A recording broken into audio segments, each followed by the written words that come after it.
Welcome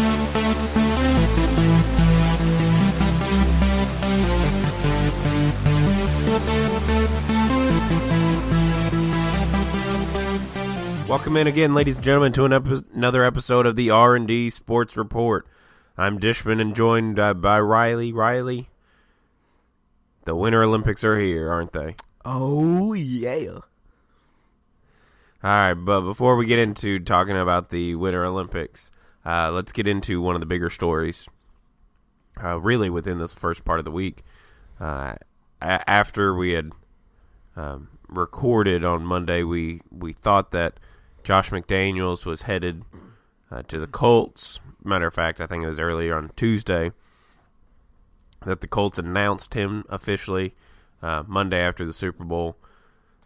The Lions announced that Matt Patricia, the defensive coordinator from the New England Patriots, was going to be taking the job as the next head coach of the Lions, and we all had assumed that the next head coach of the Indianapolis Colts was going to be Josh McDaniels. And they had come to an agreement. They put that there would be a press conference on Wednesday introducing him. They put out stuff where Colts fans could learn a little bit more about him and about his past and kind of things and about him personally. But then we get into the day on Tuesday and get in a little bit later and find out that he's actually rejected the Colts job. Like, I was surprised, but I wasn't. Like, does that make sense?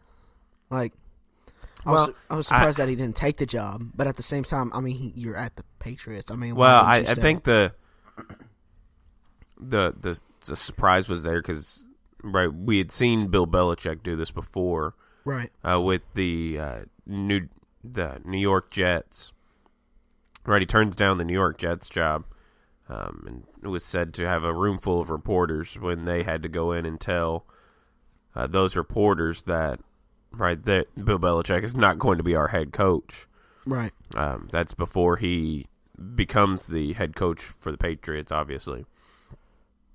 But he kind of pulls one like his boss, right? He accepts the job. And comes to a verbal agreement and hammers out contract details.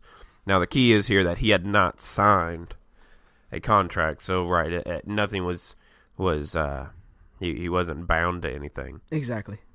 But it just, he was calling people, right? He's calling these assistant coaches, people he wanted to be his defensive coordinator and things like that. He's getting everything set up for Indianapolis. And then all of a sudden he has a change of heart.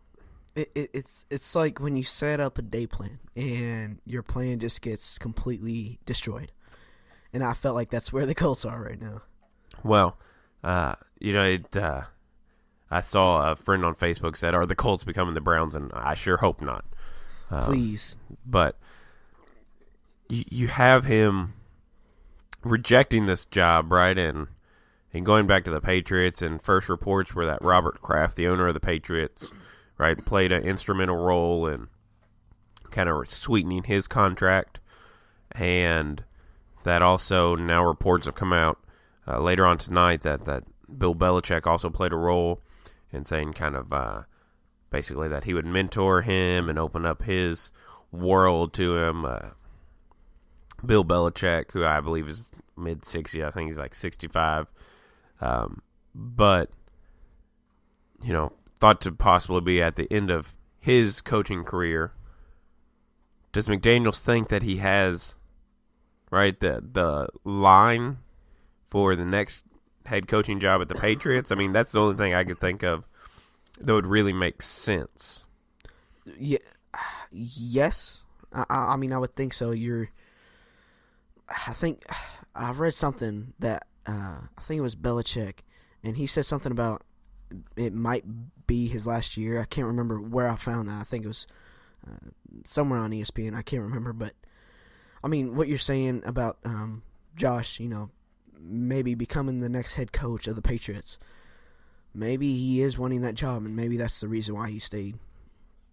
Well, the thing I think that also is important to think about is not only is it that he could be, head coach in waiting, so to speak, and I kind of put air quotes around that, because in the NFL you have the Rooney Rule where you have to interview a minority coach for every head coaching vacancy, right?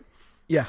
But if you have a head coach in waiting, in theory, then you're not really interviewing people, actually giving them a chance. You're just doing it to appease the rule, and you can kind of get in trouble for that. The Raiders, I believe, are still being looked at for possibly violating that with their hire of John Gruden this year. I did see something like that. I didn't read a whole lot about it, but I did see something like that. But it all just seems kind of sketchy. Yeah? Like, do you think that maybe he's getting paid behind his contract? Like, no, I don't think it's any of that. I think it's somewhere along the lines. I believe it is kind of a head coach in waiting type status. Right. Well, where they've said where Robert Kraft has made his deal sweeter to stay in New England. Now I know, to move his kids and all that's an issue as well. But yeah. But beyond that, right?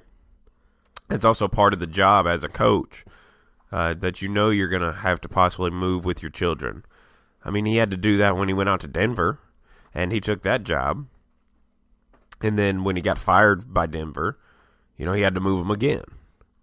And you go into a situation in Indianapolis where you have a team kind of somewhat on the rebuild, but you have a young, talented quarterback who's thought to be back at full strength in Andrew Luck. Now, some reports will say that also played a role in him not coming back, or going to the Colts, is that there are reports out there that Andrew Luck might have to have additional shoulder surgery.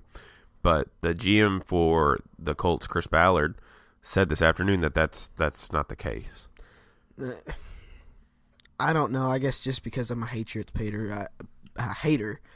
that I think he's getting paid behind his contract. But that's just me because, of course, I can't stand the Patriots. So, well, I think there's kind of a wink-wink, nudge-nudge type sort of deal. A gentleman's handshake of, Belichick's going to show him the reins to this magical kingdom, right? Yeah. That is the New England Patriots, and you're going to be set up for life, basically. You're going to be the one to be able to take charge here and to continue on, right? This great legacy, this great dynasty. Now, at the same time, you go back to the Patriots not to be head coach, right? Yeah. It's not like Bill Belichick said, "Hey, I'm checking out after this year. You come on and be the head coach here instead."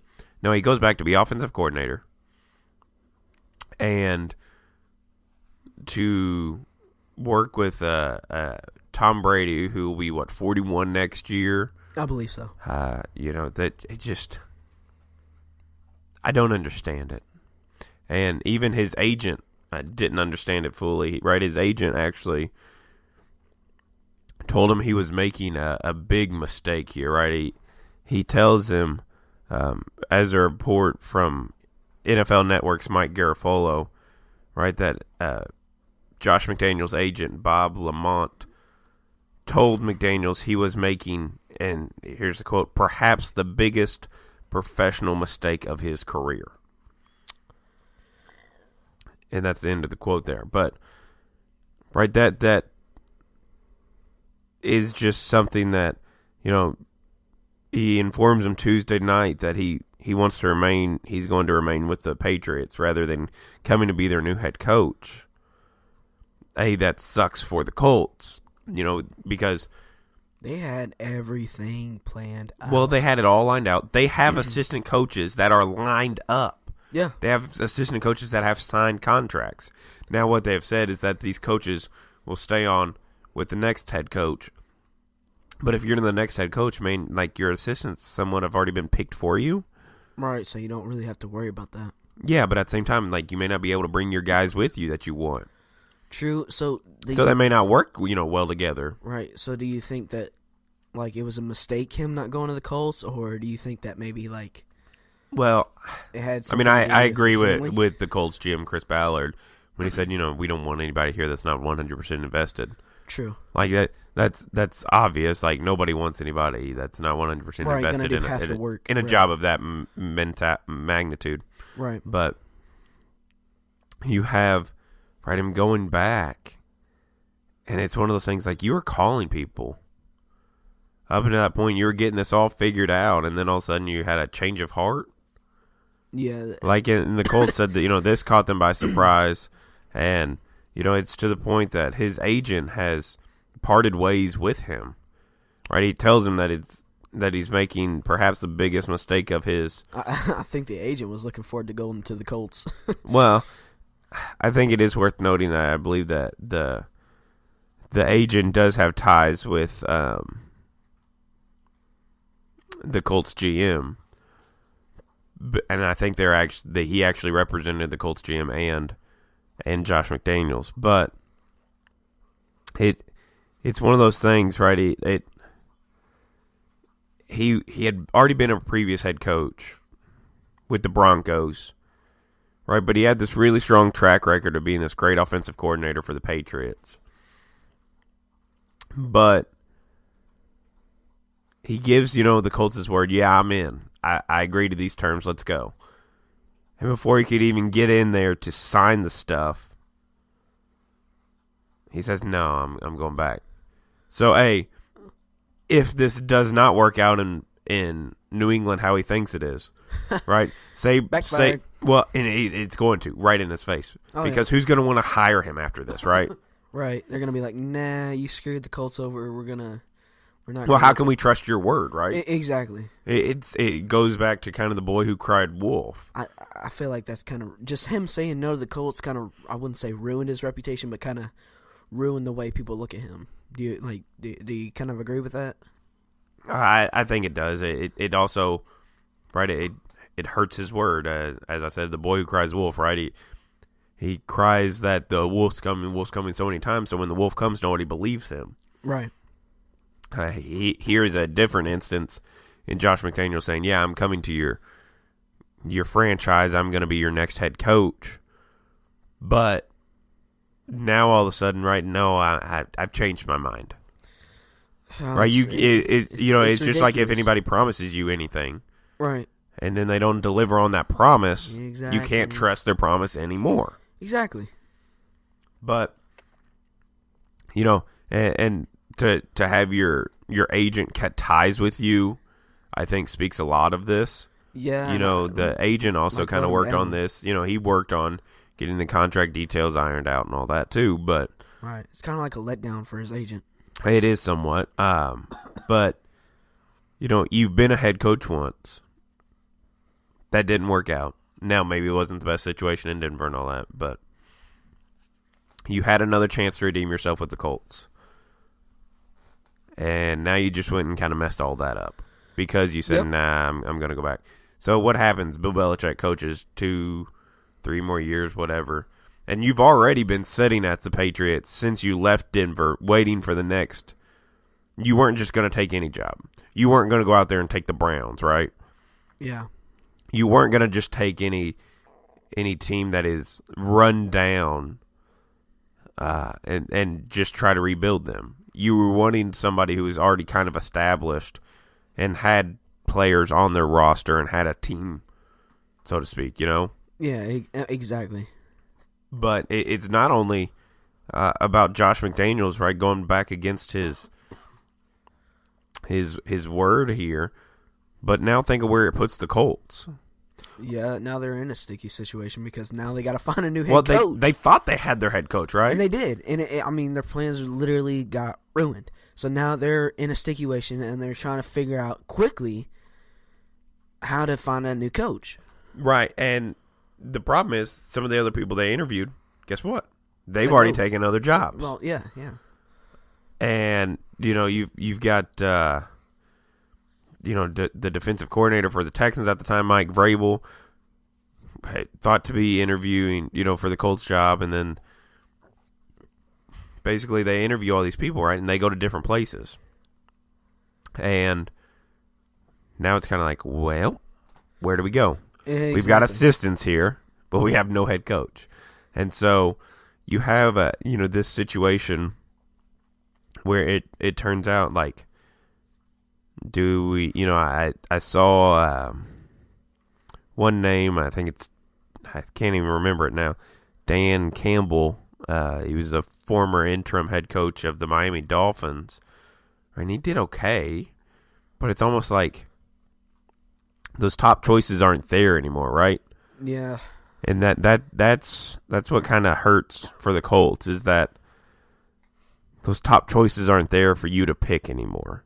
The top head, as everybody would say, the top coaches out there, exactly, yeah, they think would be, and Josh McDaniels was always thought to be a top head coaching candidate, because for years his name had come up, and then all the time it kept getting shut down until this year, when I think he thought he had found a situation in Indianapolis where he believed it might work a little bit for him. So, but it's just something that it really does suck for the Colts, because I mean the Colts are cool. Well, I like them, and I feel like they would be great with a great coach, since they got all their assistants. If they find a good coach, I mean they got a good shot, especially with Andrew Luck coming back and everything that's going on for them. I feel like if they find a good coach, which might take some time, but you don't have that much time, right? And that's the problem, right? And that's the problem. We just need to figure out what kind of coach they're looking for and what they're trying to find in a coach. Well, and you've got to find somebody who's, going to kind of fit Andrew Luck, or be able to bring somebody in with them. But, your defensive coordinator for the Colts, he's already signed. He came in thinking Josh McDaniels was going to be his head coach. So what if he doesn't get along with this next guy, right? Yeah. So man, this is just a giant mess that they have on their hands here. And one guy. I repeat, one guy did all that.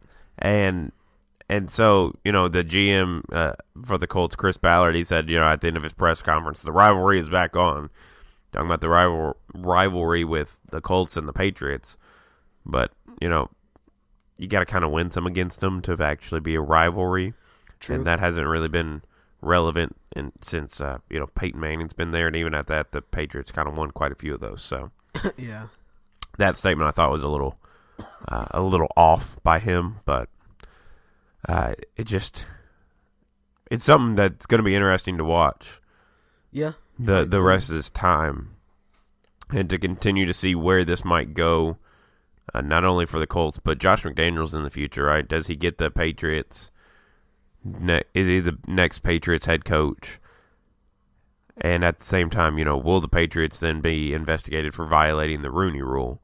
But real quick, can he later on accept it if he felt like it? Like what, the Colts job? Yeah. Oh, the Colts wouldn't take him back now. Well, probably because of course he ruined his reputation in there. Well, and that's the problem. I don't know that anybody will ever come after him again for a head coaching job, and besides in New England. I feel like he didn't even think about it. Like I really do. I don't think he even thought about how that would hurt him. I guess NFL. Well, I mean, if your agent's advising against it, I would think you probably didn't think too much about it. No, he just wanted to stick with a Super Bowl team. You heard good lines from the owner that you know and you like, and the head coach that you know and you like, and you got what you wanted out of them, from their selling points, and you thought, oh well, I'll go with this instead. So it's just ridiculous. But moving out of this sphere here with the NFL, and moving into something we touched on last time in the episode, is that in the previous episode this week, is the trade deadline that's coming up, and it happens. The trade deadline is tomorrow, which for you all that aren't listening, right as we release this, it would be Thursday, February the 8th at 3 p.m. is the trade deadline. And so I believe all the paperwork and all that has to be in the league office by 3 o'clock. I believe it does. So you have, the speculation going around. Do you think there's actually going to be any big trades? Or do you think this one's just going to kind of go by quietly? I feel like there's there's not really anybody big to trade. You got to think. I'm not trying to go to injuries real quick, but there's so many big people that have gotten injured this year and are not going to play in the tournament. And it kind of sucks because, I was excited to see where teams would go.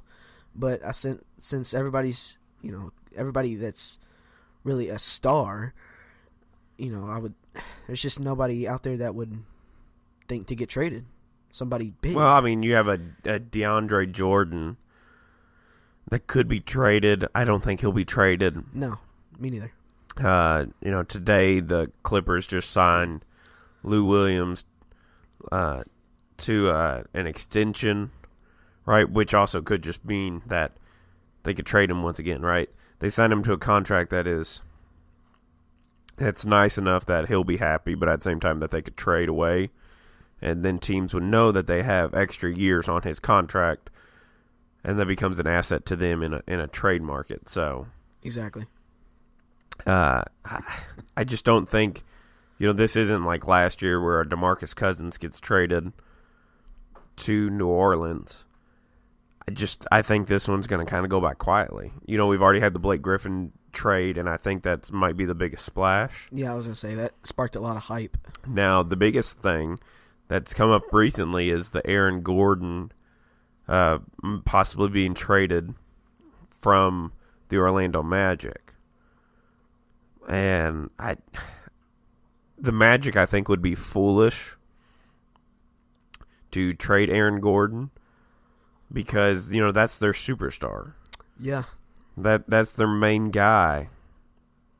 And to trade him away really just kind of shows your fans that you're just really giving up.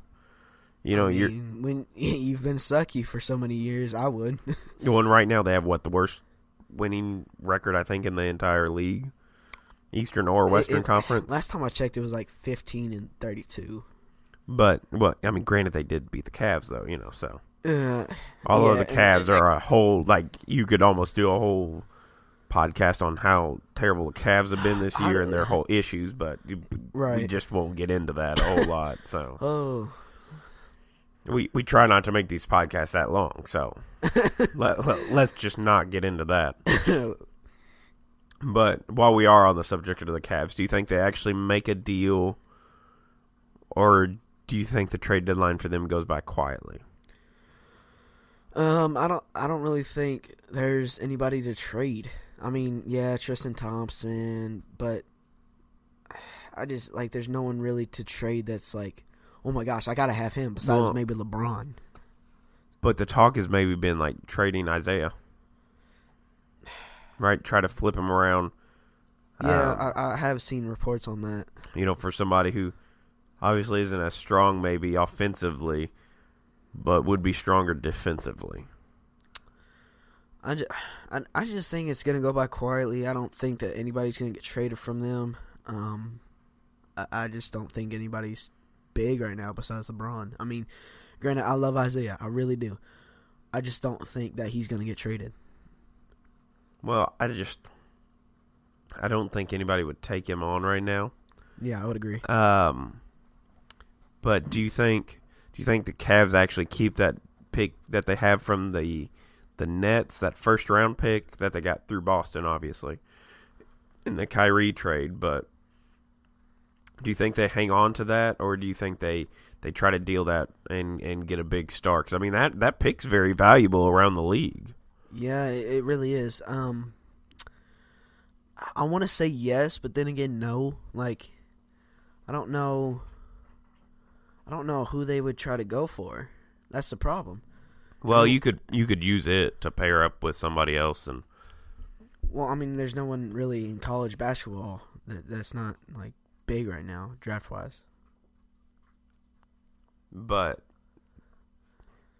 yeah,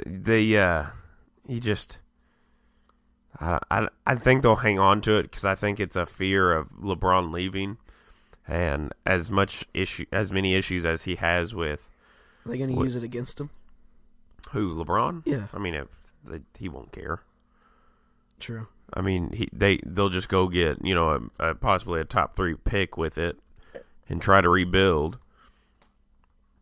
Now, the bigger issue there is that the owner, Dan Gilbert, and him and LeBron don't see eye to eye, obviously, and everybody's always known that, and it's been very clear. Yeah. And, I think LeBron might think about staying in Cleveland if somebody else could come and buy the Cavs, but I just don't see that happening right now. Granted, I'm not on the inside. I don't have any inside information, but yeah, I would agree. I think they'd have a better chance of keeping him if they could get somebody else to buy him. Yeah, I just don't think. I don't think he's gonna. I don't think he's gonna leave. I feel like he's happy, but then again, he's not. Like, I mean, you're with Dwayne. Well, I think he's happy being in his hometown where he grew up. Right.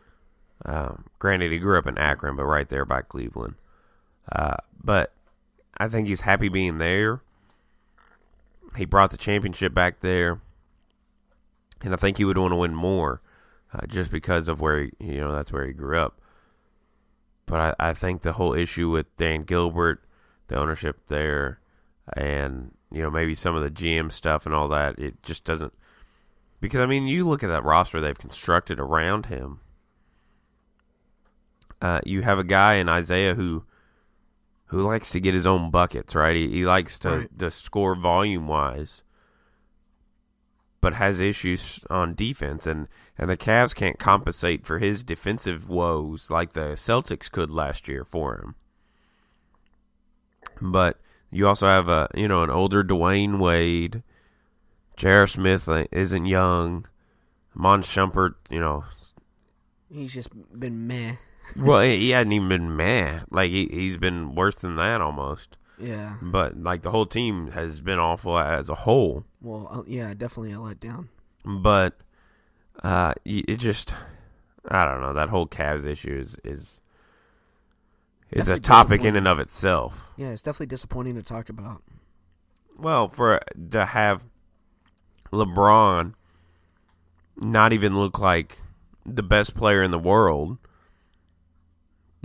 which some might argue, oh no, that's Kevin Durant, that's this and that.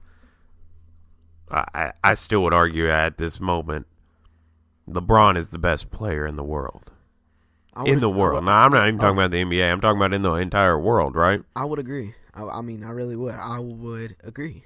But you have, him not even really looking like that player right now in this season. And I think it's all about how the Cavs are constructed.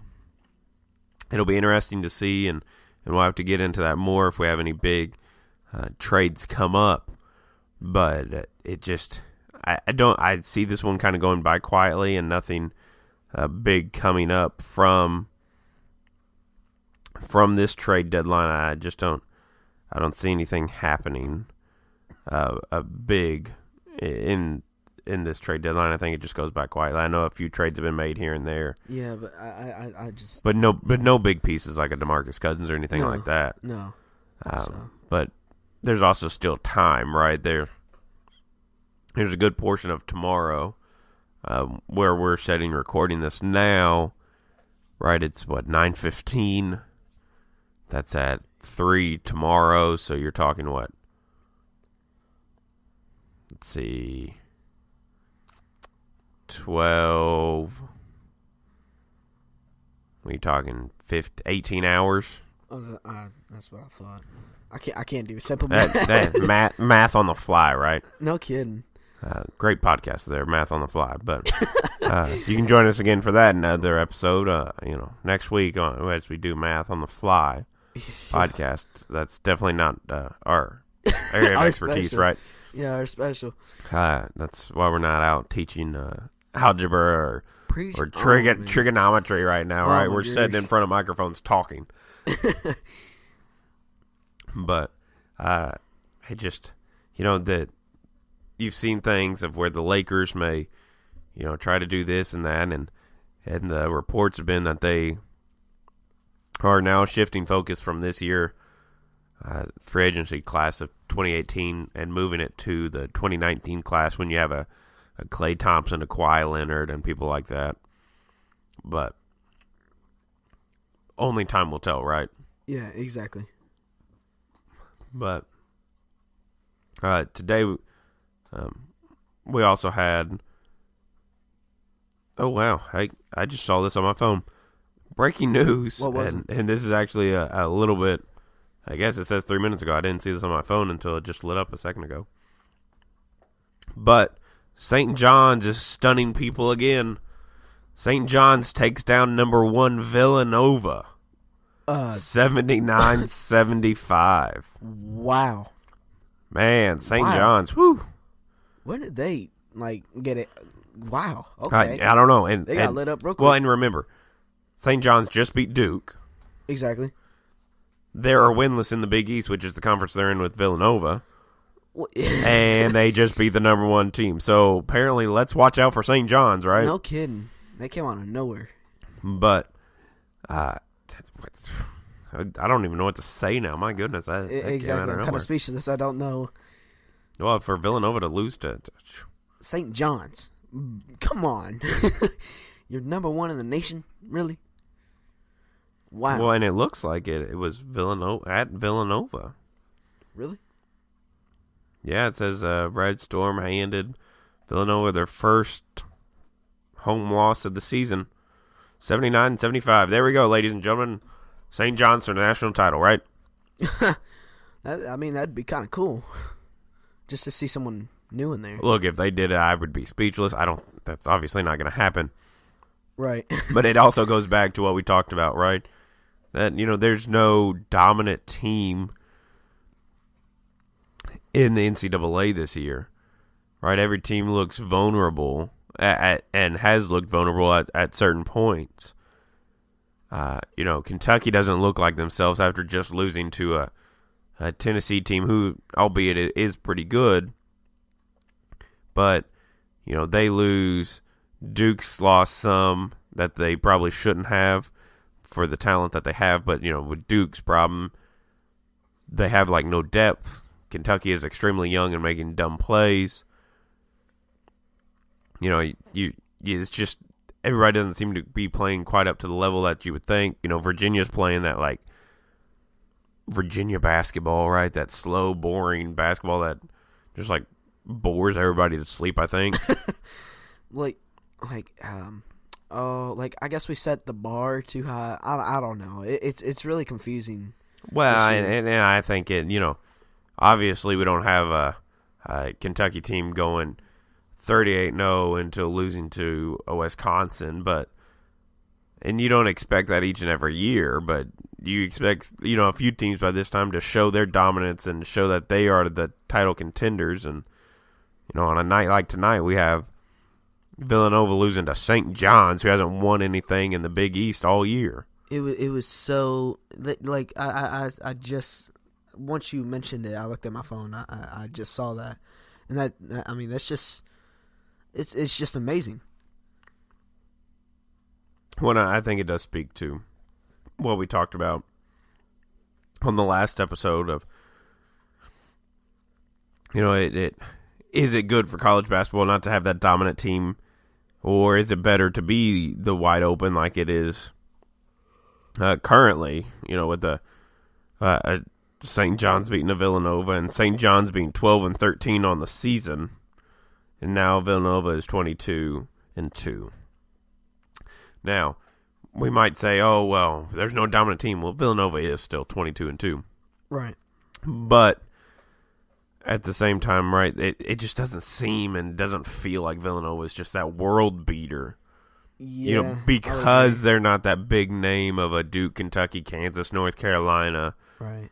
Right? What you would typically kind of consider those blue-blooded programs that you expect to always be there. Right at the top of the rankings, right? That seems like, Villanova. Overall, it just doesn't always have the same luster as a Duke, North Carolina, Kansas. Exactly. But, I still think Villanova obviously has a really good shot at winning it again this year. But that's our breaking news. And next time we'll have to get a sound or something going for when we have breaking news. Maybe Rylee, we can figure something out, or you can make some noise or something. We got some breaking news. Okay. Whatever it might be. I don't know. We'll have to figure something out, but we'll have to work on that. We'll have to get a breaking news sound. I got you. But that's our breaking news for the night, ladies and gentlemen. Villanova falls to St. John's 79-75. So St. John's no longer winless in the Big East. And good for them. I'm glad. Good for them. Right before we got off on our tangent of our breaking news, we were talking about the trade deadline and just kind of wrapping that portion up and talking about the Lakers, focusing on other avenues. And I think for the Lakers, I don't think that prestige, that shine of being a Laker is there anymore. Yeah, I would agree. It's not like the old days where, man, if you went to the Lakers, that meant something. If the Lakers wanted you, that meant something. You were in L.A. Right. I don't think it means as much anymore. No, I would completely agree. They've kind of lost that shine that the Lakers used to have. Yeah, that's, I think, definitely true. But, the Pistons obviously are doing okay since the Blake Griffin trade, right? They're 5-0 since that trade. The Clippers have their own issue, or the Clippers, oh my goodness, I can't even get the straight team. The Cavs have their own issues. There we go. I'll get it eventually. But, Pistons, maybe this Blake Griffin trade was good for them, and maybe. And in the end, they, who knows, comes storming through the East. I doubt it, but maybe. It seems to always work like this. We remember last year, right there was, I think, a time where the Pelicans had lost a bunch since trading DeMarcus Cousins, and we make a big fuss about that because it's different, right? They made this trade for Boogie, and they've been terrible. Yeah, but then you watch them this year, and they were good until he got hurt. Right. But it's like they're not complete without him. Well, and just apparently injuries are the thing, especially this year of the year, right? And you never want to see that. No. You have DeMarcus Cousins going down, then you have John Wall getting his knee scoped out. And Kevin Love with his hand. Right, Kevin Love, his hand gets incidentally hit, right? It's not even like a purposeful hit. No. And he breaks a couple bones there in his hand. Who was it for the Thunder? It was I think Roberson? I think it's Robertson, but I'm not too sure. Hang on. And then you have last night Kristaps Porzingis going down with a torn ACL. I love Porzingis. And I love the unicorn. He's great, but that's 9 months. Right. That's a 9-month recovery that you're talking about. I'm sure when he comes back, he'll get a standing ovation. All that. Oh, probably. I mean, he's pretty much the biggest star right now at the Knicks. But you just for the Knicks, like this, you think about 9 months, right? We're here in February, so 9 months will be November before he'd probably be coming back. Yeah. So just after the start of next season, would he be coming back?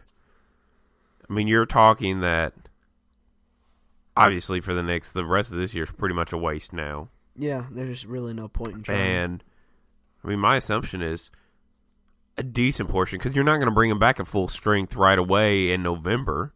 No. Right? You'll put him on probably a minute restricted time, and he'll be like a Joel Embiid or something where, he doesn't play back-to-back nights. He can only play for 20 minutes in a game for so long. Right. And I don't blame them for doing that. Cause, he's a huge asset to them, right? I was going to say, he's definitely a big player for them. But,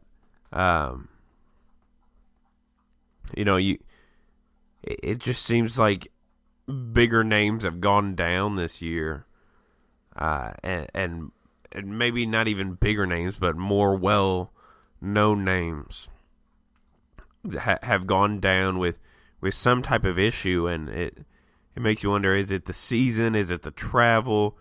But I mean, I think some of it starts even with back in AAU, because if you look at a lot of the guys who are going, they're younger guys, right? They've been at this. They, maybe don't get as much rest as they should. True. In that AAU cycle, because they're playing, who knows, 3 to 5 games sometimes on a given day, and you don't give your body needs time to rest. And exactly. I know this season they kind of started a little early, kept the All-Star break where it was, so they've played more games so far this first half of the season. Maybe haven't had as much at home stands, the 3-4 game home stands where they could kind of rest in their own beds and not have to travel everywhere.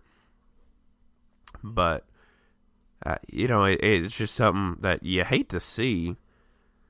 And for most of them, even if you look at the Porzingis injury, it's some incidental contact, right? And you hate to see that, but it really sucks just to see how many injuries and how many big stars are down right now.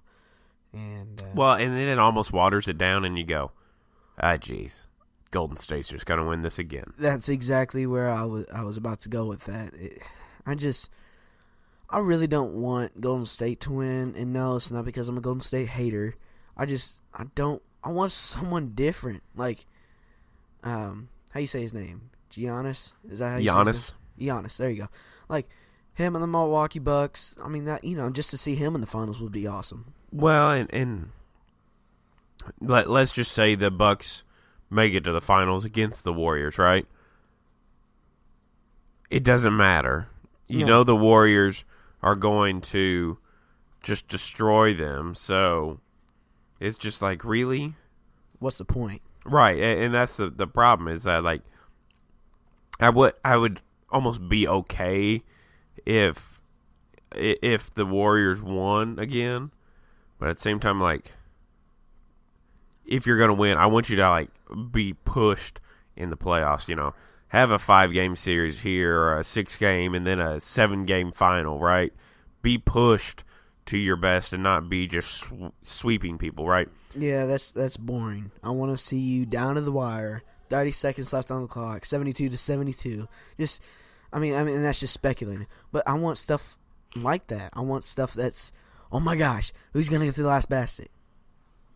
Well, and that's the thing, is like, you want, like, him to have,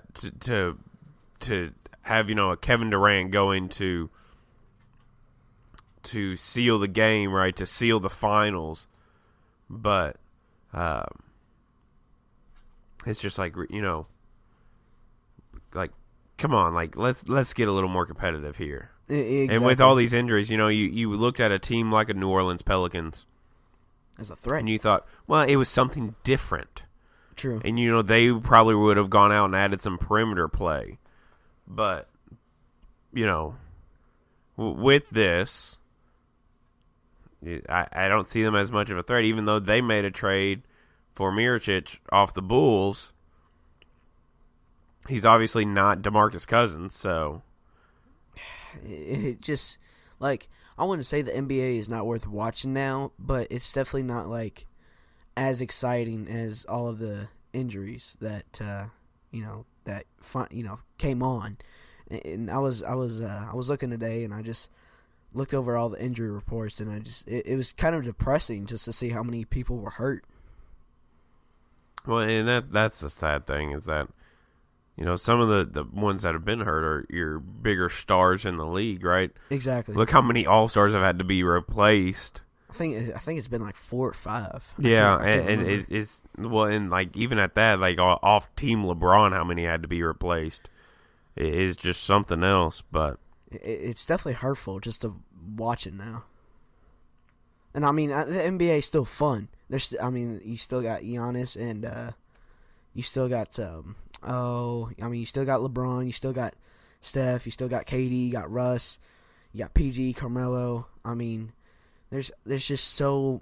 I mean, yeah, there's still more superstars, but it's just not the same as like Boogie or Porzingis. I mean, it's just not as fun. Well, and with the DeMarcus Cousins, you always look at his, his temperament was always a story for people.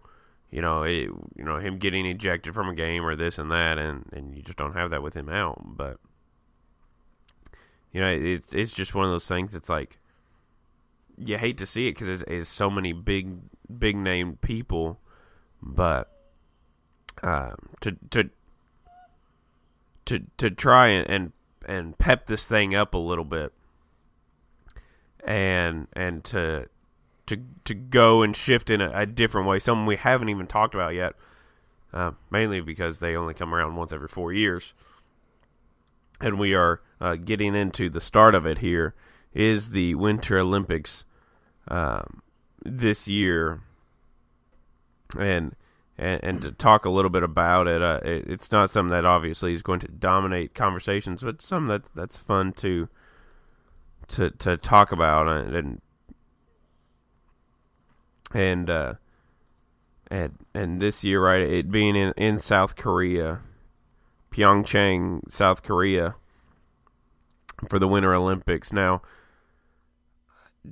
first off, do you enjoy the Olympics in general, winter or summer? I would prefer Winter Olympics. Like what do you prefer? I mean, I lean a little bit toward the Summer Olympics because of some of the different sports that take place, the basketball and things True. like that. But I do like the winter, and something that I've to kind of grow to like is a sport like curling.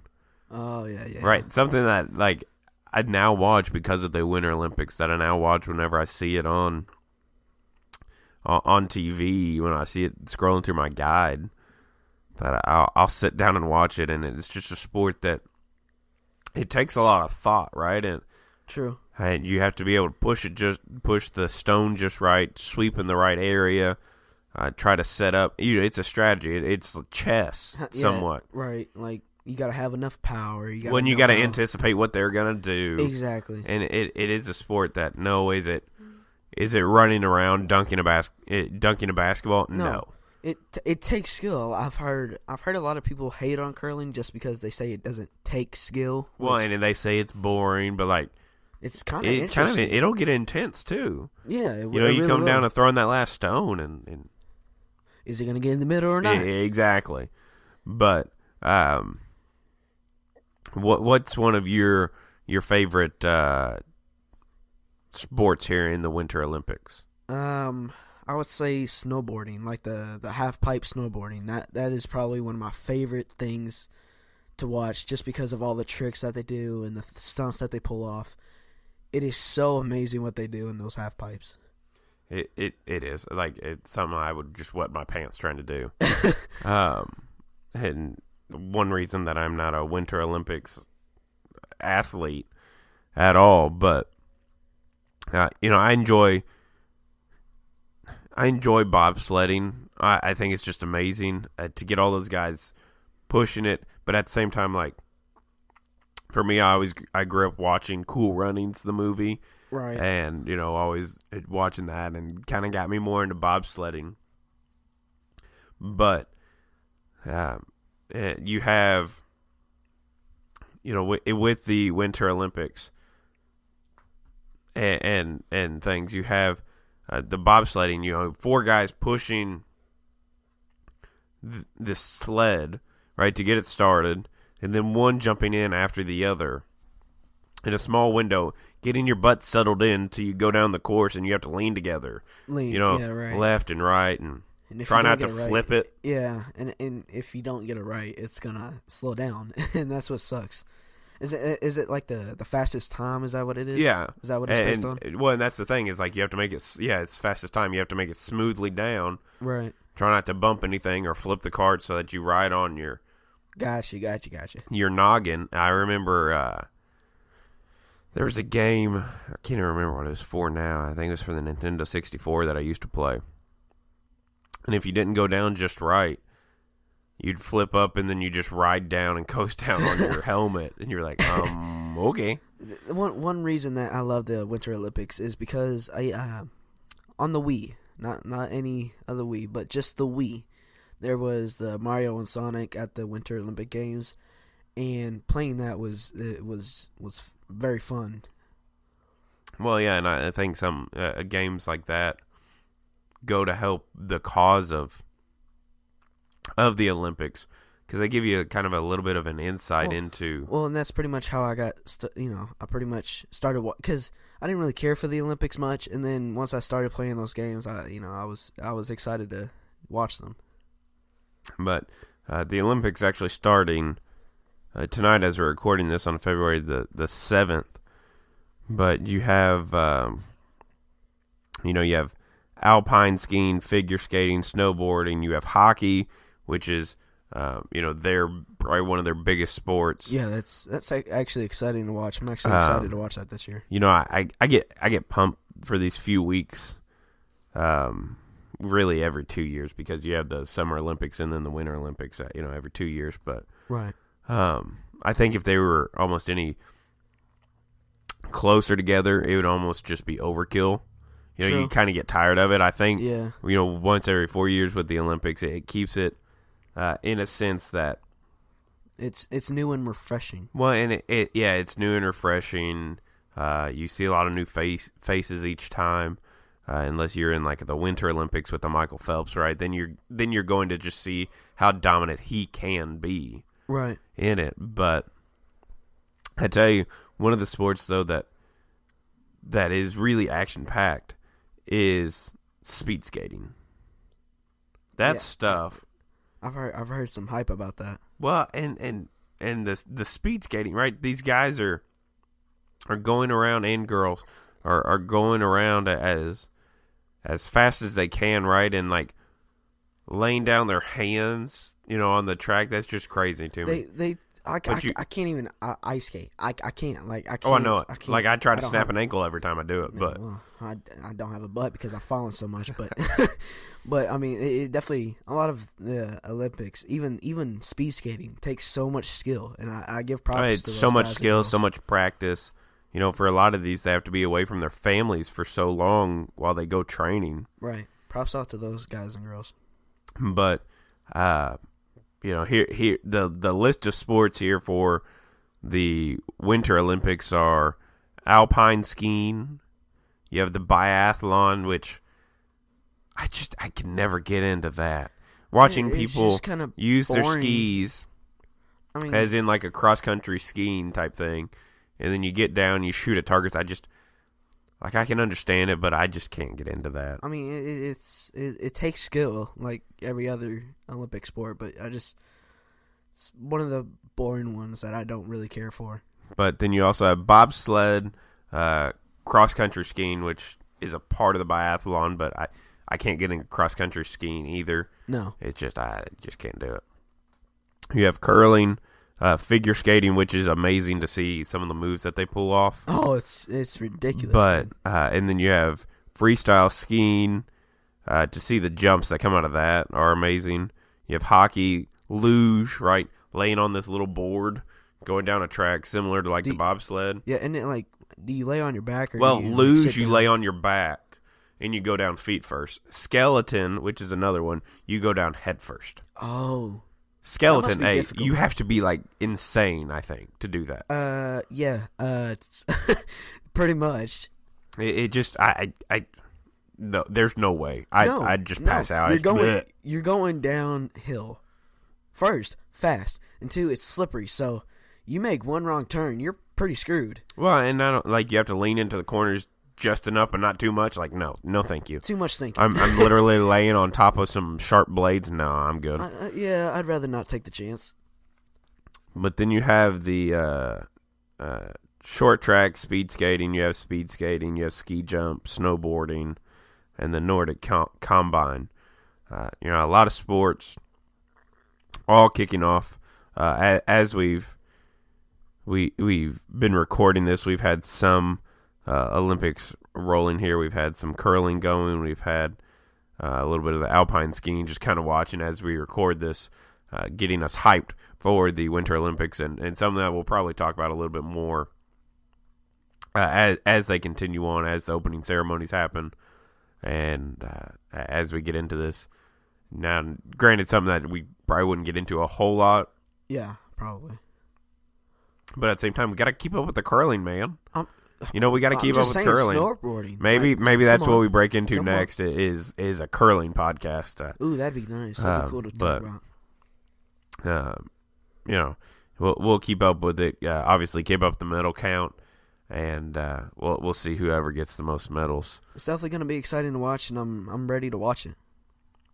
Yeah, I look forward to it, and I think that's the thing with stuff with the Olympics. Is it's one of those things. It's like there's almost always something on to watch. Exactly. Whether it's on TV or streaming online, you can always watch, some kind of event and get you hyped for it. So. Oh yeah, definitely. But if you've enjoyed our talk of curling, if you've enjoyed our discussion of how video games helped shape Riley's view on the Olympics. Hey, it was whatever exciting. it was. If you enjoyed our Josh McDaniels talk, just go ahead and hit the subscribe button under this podcast. Give us a 5-star. Oh yeah, definitely. Give us a 5-star rating. I think we're at least worth the 5-star rating. So I would agree. But if you also want to get in touch with us, you can do it on Facebook or on Twitter. On Twitter, we are at the RD Sports Report. You can hit us up there on Twitter. Give us a follow there. If you want to send us some topics, maybe that you think we should go over, that you want to see us discuss, you can also find us on Facebook at facebook.com/RD Sports Report. This is aired on iTunes, Spreaker, and Stitcher. If you have something else that you normally listen on, let us know and we'll get it added there. Just hit us up on Twitter or on Facebook. And thank you, ladies and gentlemen, for joining us again on another episode of the R&D Sports